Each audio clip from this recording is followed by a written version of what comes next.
replacing Western suppliers in electronics, cars, and aircraft, and providing an alternative to the US dollar. And just how long can its dominance last?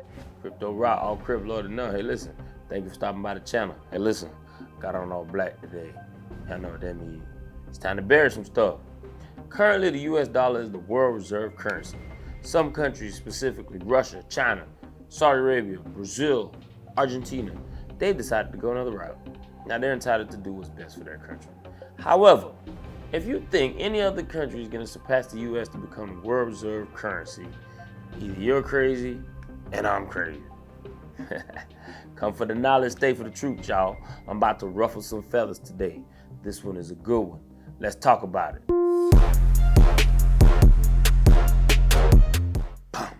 We back. Now, before you go all political on me, let me just preface this entire video by saying this. These are my thoughts and my opinions only. No one made me, no one paid me.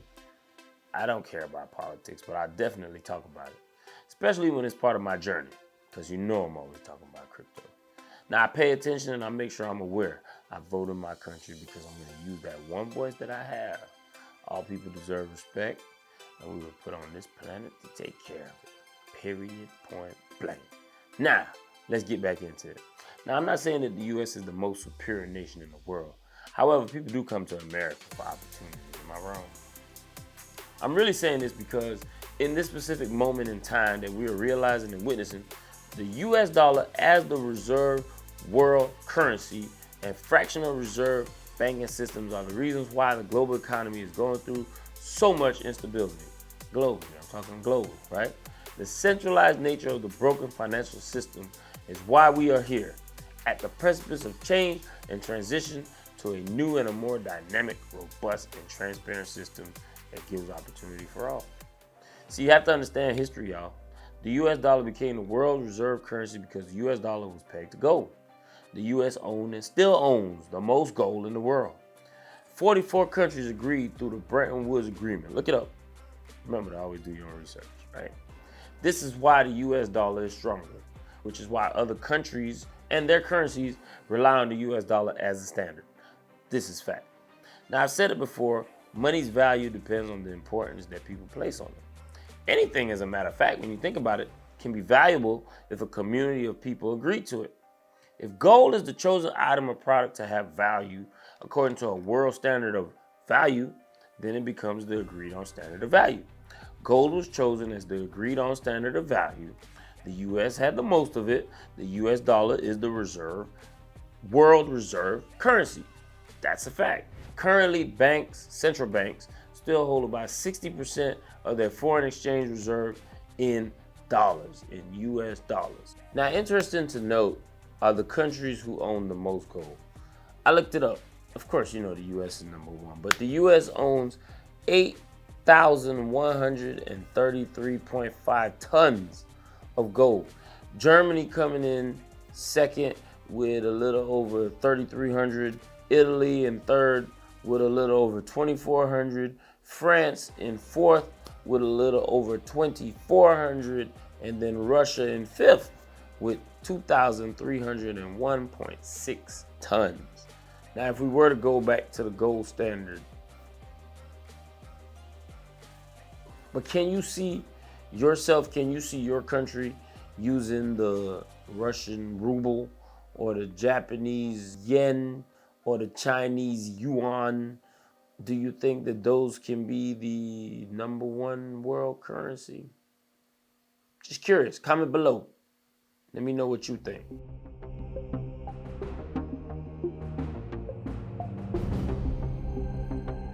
Of course, you know what happened in 71 with Nixon, no more gold standard. Now, although it remained the international reserve currency, the US dollar has increasingly lost its purchasing power since then, which is very interesting to me as the reason why it has retained this. It has to be for reasons other than gold. You guys know. Comment below. The US dollar is not the world's strongest currency. Now, I checked on CMC markets, and it'll be interesting to note that the US ranks 10th currently among 180 currencies. Can you guess which currency has the strongest? Comment below. We're talking about de-dollarization, y'all. As I've said before, the countries that have chosen to separate can do what they want for the best of their citizens. Now, on a side note, our countries are run by men who struggle with insecurities and a thirst for power. They start wars. Like, why can't we just have peace? I mean, I don't know. But currency wars is what we're entering, y'all. Repeating history, in my opinion. You can say your dollar's worth $1, but it might be valued at 50 cents for me. Now, unless we have an agreed on standard, this is all a waste of time from a global perspective. Now, if your country is not interested in doing business with other countries of the world, and you're only going to do business with a few countries, and all of you have an agreed on standard, then it is what it is. Well, what happens when you want to expand your reach and your borders? Come on, what happens? It was a gold standard that changed everything. What does this have to do with crypto? The global economic market must have an agreed on standard for trade. If not gold, what? If not now, when? Soon, in my opinion. The failure of centralized systems is why we are here. Bitcoin is inevitable. Now, I'm not a Bitcoin maxi, but I believe in the foundation of blockchain technology. The history of Bitcoin shows that it doesn't need a bank or a government to be what it is. What is it? It's non-judgmental. It's uncontrollable. It's non-conforming. It's financially neutral. It's governmentally uncontrollable. I don't even know if that's a word or if I said it right, but it is what it is. Now, in its 14 years of existence, Bitcoin has grown from being worth a fraction of a penny, zero, to currently 30,000 at the time of this recording. Come on now, that's a 30,000x.